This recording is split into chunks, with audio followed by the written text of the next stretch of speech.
Praise the lord. ದೇವರ ನಾಮಕ್ಕೆ ಸ್ತೋತ್ರ ಉಂಟಾಗಲ್ಪಡಲಿ. ಪ್ರೀತಿಯುಳ್ಳ ದೇವಜನರೇ, ಯೇಸು ಕ್ರಿಸ್ತನ ಹೆಸರಿನಲ್ಲಿ ನಾನು ನಿಮ್ಮನ್ನು ವಂದಿಸುತ್ತೇನೆ. ಹಬಕ್ಕುಕ 3ನೇ ಅಧ್ಯಾಯ 19ನೇ ವಚನದಲ್ಲಿ ವಾಕ್ಯ ಈ ರೀತಿಯಾಗಿ ಬರೆಯಲ್ಪಟ್ಟಿದೆ. ಕರ್ತನಾದ ಯೆಹೋವನೇ ನನ್ನ ಬಲ ಎಂದು ವಚನ ಬರೆಯಲ್ಪಟ್ಟಿದೆ. ಅಂದರೆ ಪ್ರೀತಿಯುಳ್ಳ ದೇವಜನರೇ, ಕರ್ತನು ಏನಾಗಿದ್ದಾರೆ? ನಮಗೆ ಬಲವಾಗಿದ್ದಾರೆ. ದೇವರು ನಮಗೆ ಏನಾಗಿದ್ದಾರೆ? ಬಲವನ್ನು ಉಂಟು ಮಾಡುವವರಾಗಿದ್ದಾರೆ. ದೇವರ ಭುಜ ಬಲ ಅದು ನಮ್ಮನ್ನು ಅನುದಿನವೂ ಅದು ನಮ್ಮನ್ನು ಏನು ಮಾಡುವಂಥದ್ದಾಗಿದೆ? ನಡೆಸಿಕೊಂಡು ಹೋಗುವಂಥದ್ದಾಗಿದೆ. ದೇವರ ಬಲ ಅದು ಪ್ರತಿದಿನವೂ ನಮ್ಮೊಂದಿಗಿದ್ದು ಅದು ನಮ್ಮನ್ನು ನಡೆಸಿಕೊಂಡು ಹೋಗುವಂಥದ್ದಾಗಿದೆ. ದಾವೀದನ ಜೀವಿತಗಳಲ್ಲಿ ನೋಡುವಾಗ ದೇವರು ಅವನನ್ನು ಪ್ರತಿದಿನವೂ ಬಲಪಡಿಸ್ತಾ ಇದ್ರು, ಬಲಪಡಿಸಿ ಅವನನ್ನು ನಡೆಸ್ತಾ ಇದ್ರು. ಅದೇ ರೀತಿಯಾಗಿ ಕರ್ತನು ನಮ್ಮನ್ನು ಏನು ಮಾಡುವವರಾಗಿದ್ದಾರೆ? ಬಲಪಡಿಸಿ ನಮ್ಮನ್ನು ಏನು ಮಾಡುವವರಾಗಿದ್ದಾರೆ? ನಡೆಸುವವರಾಗಿದ್ದಾರೆ. ಅನೇಕ ಸಮಯಗಳಲ್ಲಿ ನಾವು ಏನಾಗ್ತೇವೆ? ಬಲಹೀನರಾಗಿ ಹೋಗ್ತೇವೆ, ಮಾರ್ಪಟ್ಟು ಹೋಗ್ತೇವೆ. ಆ ಸಮಯಗಳಲ್ಲಿ ಕರ್ತನು ನಮ್ಮನ್ನು ಏನು ಮಾಡುವವರಾಗಿದ್ದಾರೆ?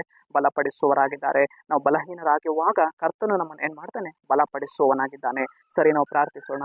ಅಪ್ಪ ದೇವರೇ, ನಿಮಗೆ ಸ್ತೋತ್ರ. ಈ ವಾಕ್ಯ ಭಾಗ ಸಂದೇಶವನ್ನು ನೋಡ್ತಾ ಇರುವ ಜನಗಳನ್ನು ಮುಟ್ಟು ದೇವರೇ, ಅಪ್ಪ ನೀನು ಅವರ ಜೀವಿತಗಳಲ್ಲಿ ಕ್ರಿಯೆ ಮಾಡಿ ಈ ವಚನದ ಪ್ರಕಾರ ಕರ್ತನೆ ನೀನು ಅವರಿಗೆ ಒಂದು ಬಲವನ್ನು ಉಂಟು ಮಾಡು ಸ್ವಾಮಿ. ನಿಮ್ಮ ನಾಮಕ್ಕೆ ಸ್ತೋತ್ರ ಕರ್ತನೆ. ನಜರೇತಿನ ಯೇಸುವಿನ ನಾಮದಲ್ಲಿ ತಂದೆಯೇ, ಆಮೇನ್.